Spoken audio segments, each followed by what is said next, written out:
Next, એક વિદ્યુત પ્રવાહ 8 એમ્પિયરના ડીસી પ્રવાહ અને I બરાબર 6 sin ઓમેગા ટી એમ્પિયરના એસી પ્રવાહનો બનેલો છે, તો પરિણામી પ્રવાહનું IRMS મૂલ્ય ખાલી જગ્યા થાય. A 8.05 ampere, B 9.05 ampere, C 11.58 ampere, D 13.58 ampere.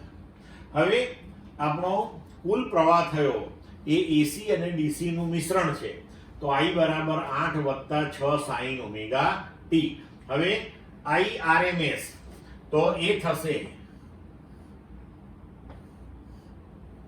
Under route સરેરાશ કોની, તો કે 8 વત્તા 6 sin ઓમેગા ટી ના વર્ગની સરેરાશ. હવે આનો વર્ગ કરીએ પહેલા, તો કે 64 વત્તા 96 sin ઓમેગા ટી વત્તા 36 sin સ્ક્વેર ઓમેગા ટી. આખાઈનું પાછું શું લેવાનું હોય આપણે? સરેરાશ. તો હવે 64 તો અચળ છે, 96 અચળ છે, તો અહીંયા સરેરાશ લેવી પડશે sin ઓમેગા ટી ની, અને અહીંયા સરેરાશ લેવી પડશે sin સ્ક્વેર ઓમેગા ટી ની. પણ આપણે જાણીએ છીએ કે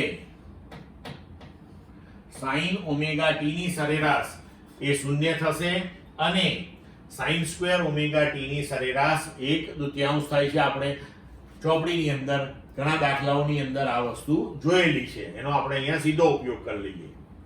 તો IRMS થયું આ 64, 96 આ 0 થઈ જશે એટલે કેન્સલ કર્યું, 36 sin સ્ક્વેર ઓમેગા ટી નું સરેરાશ થઈ જશે 1/2, તો એના બરાબર થયું અંડર રૂટ 82, એટલે આનો જવાબ થશે 9.05 એમ્પિયર. એટલે વિકલ્પ પ્રમાણે આપણો જવાબ થશે અહીંયા આગળ બી.